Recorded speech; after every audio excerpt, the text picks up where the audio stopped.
काहे भटक रहा इंसान पहचान धनाना वाले को। काहे भटक रहा इंसान पहचान धनाना वाले को।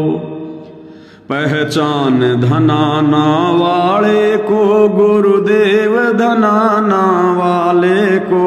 पहचान धनाना वाले को भगवान धनाना वाले को। काहे भटक रहा इंसान पहचान धनाना वाले को।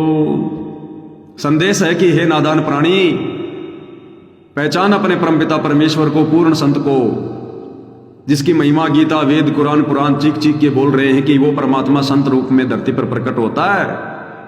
गीता अध्याय 15 श्लोक 1 से 4 के अनुसार जो उल्टे लटके हुए संसार रूपी वृक्ष की व्याख्या कर दे वो पूर्ण संत है।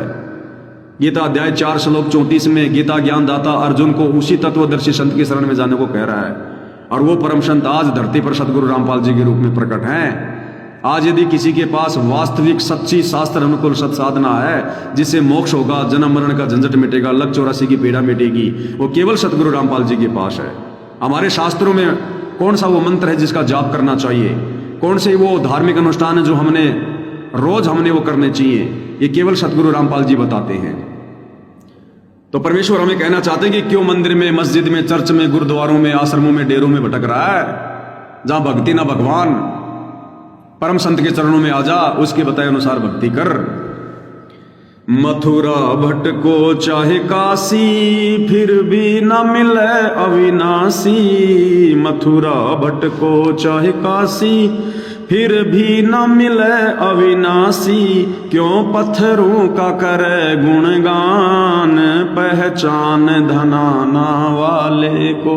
क्यों पत्थरों का करे गुणगान पहचान धनाना वाले को। काहे भटक रहा इंसान पहचान धनाना वाले को। मथुरा भटको चाहे काशी, फिर भी ना मिले अविनाशी। अरे मथुरा जी को तो अंत में श्री कृष्ण जी ने भी त्याग दिया था। उनका इतना विरोध हो गया था, उनके इतने दुश्मन हो गए थे यहां पर। कभी काल्यावन, कभी कंस, कभी पूतना, कभी जरासिंध, कभी शिशुपाल, कभी कोई, हमेशा उनके साथ में लड़ाई झगड़ा करते रहते थे। अंत में श्री कृष्ण जी ने दुखी होकर 20 साल की उम्र के बाद 200 साल तक जिए श्री कृष्ण द्वापर युग में। 20-25 साल की उम्र के बाद श्री कृष्ण जी ने उस मथुरा को त्याग दिया, छोड़ दिया, द्वारिका में जाके रहने लग गए थे। और आज हम उसी मथुरा में जाके भक्ति करके मोक्ष चाहते हैं, जिस मथुरा को दुखी होकर श्री कृष्ण जी छोड़कर द्वारिका चले गए थे। तो कहते हैं मथुरा भटको चाहे काशी, फिर भी ना मिले अविनाशी। अविनाशी कौन? वो अविनाशी परमात्मा जो तीनों लोकों में प्रवेश करके सबका धरण पोषण करता है, जिसको मारने में कोई भी सक्षम नहीं है, उसको कहते हैं अविनाशी। जिसके कभी मृत्यु ना हो, जिसको कोई मारने वाला नहीं संसार में, अकाल मूर्त, वो भाई सतगुरु रामपाल जी है जो वर्तमान में परम संत के रूप में धरती पे प्रकट है। तो कहते हैं मथुरा भटको चाहे काशी, जगन्नाथ जाओ, चाहे बद्रीनाथ, चाहे केदारनाथ, कहीं भी जाओ, चाहे तुम तिरुपति जाओ, चाहे मेहंदीपुर जाओ, चाहे श्याम जी के जाओ, कहीं भी जाओ, पहचान धनाना वाले को। सतगुरु रामपाल जी के चरणों में जो मोक्ष है, जो भक्ति है, संसार में कहीं नहीं है। ये उनके सत्संग सुनने से समझ में आएगी, शास्त्रों को समझने से समझ में आएगी। तो कहते हैं मथुरा भटको चाहे काशी, फिर भी ना मिले अविनाशी। क्यों पत्थरों का करे गुणगान। इन मंदिरों में, मस्जिदों में, चर्च में, गुरुद्वारों में पत्थर हैं जो ना चल सकते, ना बोल सकते, ना देख सकते, ना हमें सत्संग सुना सकते, ना कोई शिक्षा दे सकते। ये पत्थर हैं, जड़ मूर्त हैं ये। इनको पूजने से भगवान नहीं मिलेगा। पत्थर पूजे हरि मिले तो मैं पूजू पहाड़, इससे तो चक्की भली जो पीस खाए संसार।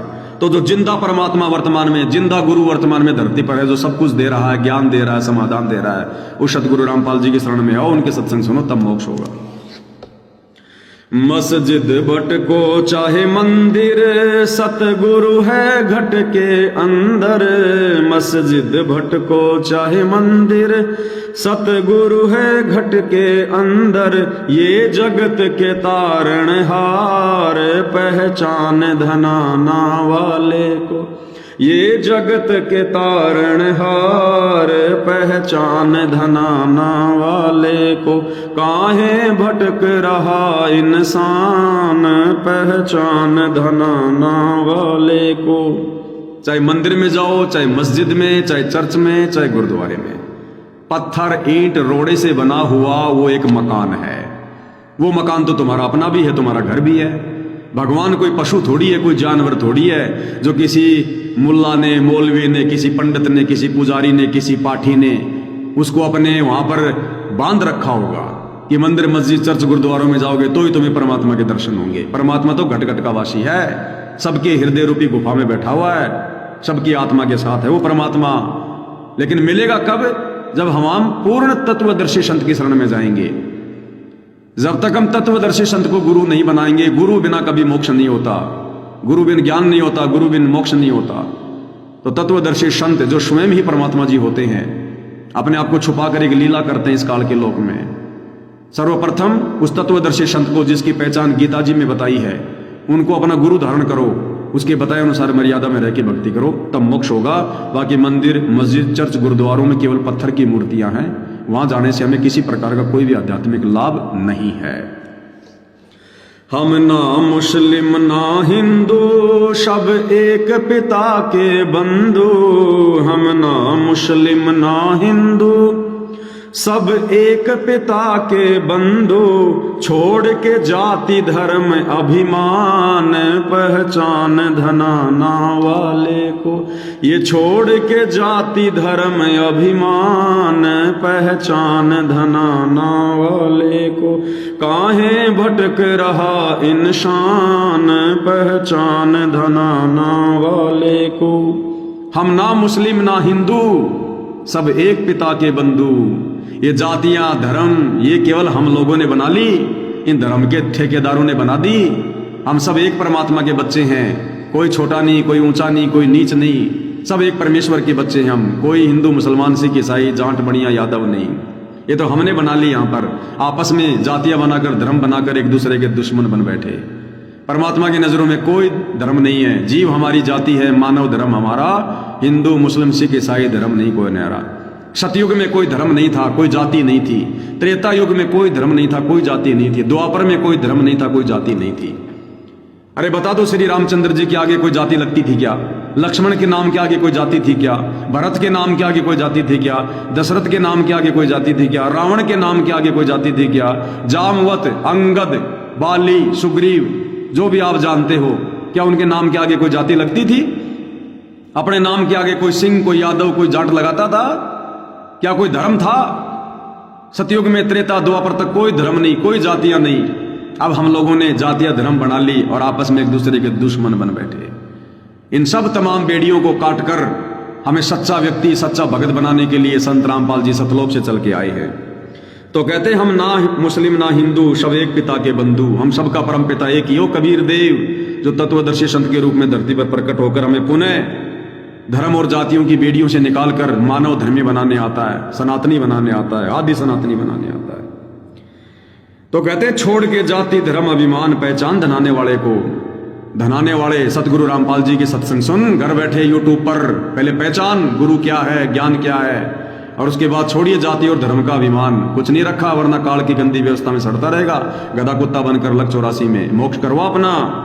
जिस प्रकार ये सतलोक आश्रम वाले अपने गुरु के ज्ञान को ना समझकर अपने नाक का सवाल बना बैठे हैं कि धर्मेंद्र हुड्डा माफी मांगे, धर्मेंद्र हुड्डा माफी मांगे, ये अभिमान है। मालिक कहते हैं छोड़ के जाति धर्म अभिमान है, जबकि ये अभिमान, ये नाक का सवाल बना लिया। ये भगत काहे के? ये तो भक्ति के निकट भी नहीं है। भगत कभी अभिमानी नहीं होता, भगत कभी जिद्दी नहीं होता। भगत तो अधीन होता है, जो जैसा कह दे ठीक है भाई, दो गाली दे ठीक है भाई। भगत को कोई गुंडा कह दो, कोई जो है मल की गुंडा कह दो।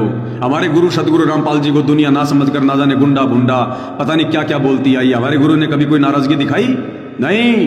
परम संत बहुत आधीन विनम्र होते हैं, तो भक्तों ने भी वैसा ही बनना पड़ेगा। हम ना मुस्लिम ना हिंदू, सब एक पिता के बंधु।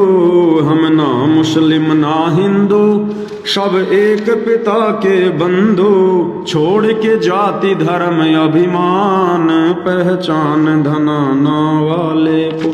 छोड़ के जाति धर्म अभिमान, पहचान धन न